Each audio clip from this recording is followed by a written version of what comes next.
What up, YouTube? It's your man, Vinny Chase. Welcome back to the channel. And the last time I saw you guys, we were wrapping up at the coffee farm. So now we're gonna cruise on down the Magdalena River, head on up to El Peñol, and spend a little bit of time in Guatapé, okay? Let's get to it. Now tuned into the motherfucking greatest. Vincent Chase. Brand name recognition.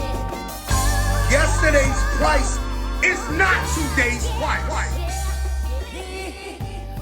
Now, Magdalena River is where Pablo had a lot of his estates that you hear about, okay? Like where he had like the zoo and his nightclub and all that kind of stuff. It was right here on this river. So I'm hoping that we get to see some of that stuff while we're in the boat cruising. This is like the back part of the house. We can see that it's like in ruins because it has an attack by enemies of Pablo Escobar that Cali are known cartel. as Pepes. Yeah, they're persecuted by Pablo Escobar.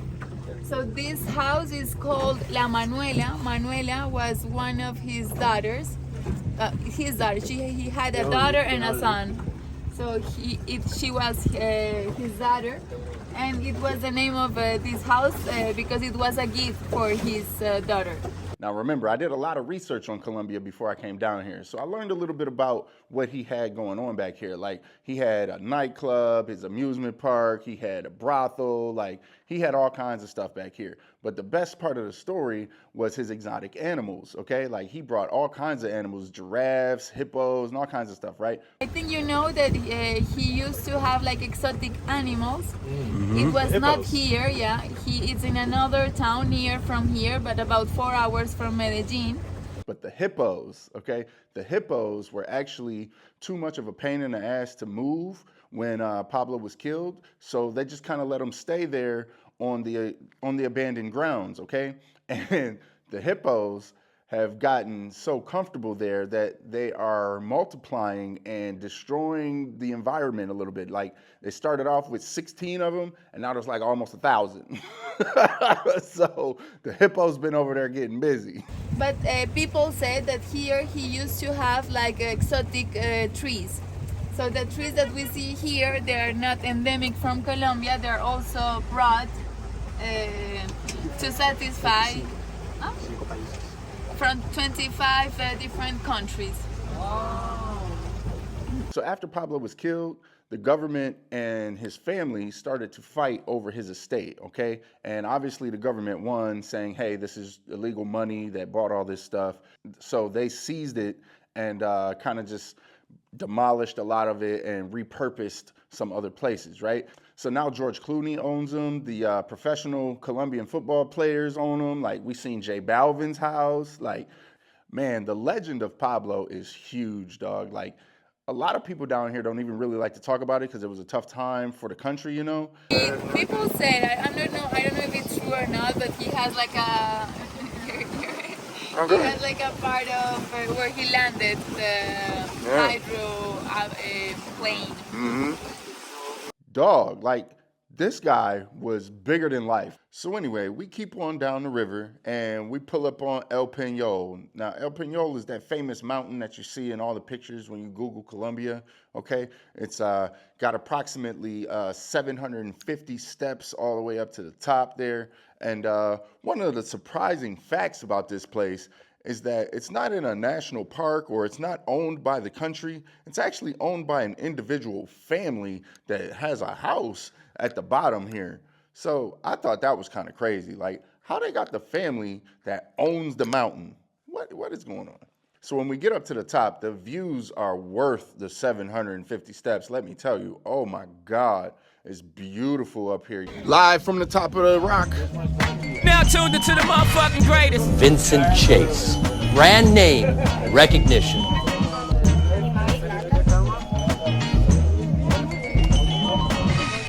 Now tuned into the motherfucking greatest. Vincent Chase. Brand name recognition. Let me go ahead and bust this drone out and really show you what it looked like.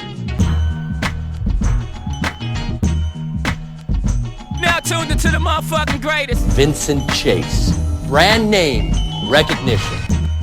Now tuned into the motherfucking greatest. Vincent Chase. Brand name recognition. Now, as I'm flying this drone, right, I get interrupted by the police. They come over there and they give me the little tap on the shoulder. They say, hey, man, you can't be flying that drone over here. We got a helicopter down there and you in a no-fly zone.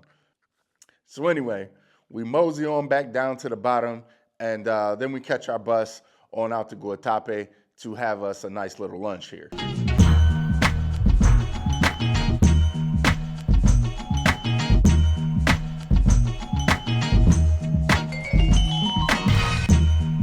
Now, Guatapé is a little colorful town that reminds me of Getsemani, but it's not colorful in the sense of street art. It's kind of just like, I can't really explain it, but you see it. So we just kind of walk on around, man, and just look at different things and stop in different shops. And, you know, they have an art gallery in here that we were checking out. That was pretty cool. I actually found my name on the wall, so that was dope. But yeah, you know, we came into the little part of town where the umbrellas are, and you know, they had a little dude outside that started jamming out and giving us a little live music session. I think one of them looked like Spanish Jesus. So yeah, you know, and we just kind of chilled out and kind of moseyed on around the town and just see what we could see, man. We didn't really have anything in particular that we were looking for, but we were just trying to experience and just catch a vibe, you know? It's a real cool place. I picked up a couple different souvenirs because I think I got a little surprise for you when we get back to the hotel. Ta-da! Guess who it is? So I had to make a judgment call here, right? It's like either take my chances with something new, or I can put up the $150 and bring something in that I can already trust. That's the math. So let's party up and you know what? Let's go out on the town. Fuck it.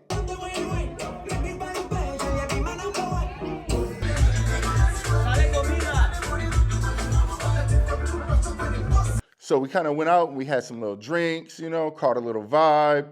And after we've had our first couple of drinks, the crew kind of split off a little bit, and we met up with the Colombian guy from Toronto, remember, from the other night?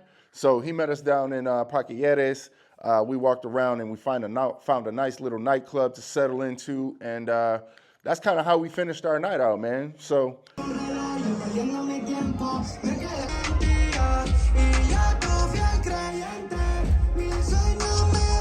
I'm having a really good time here in Medellin, and that's going to do it for tonight. I'll catch you guys in the next video, man. Peace.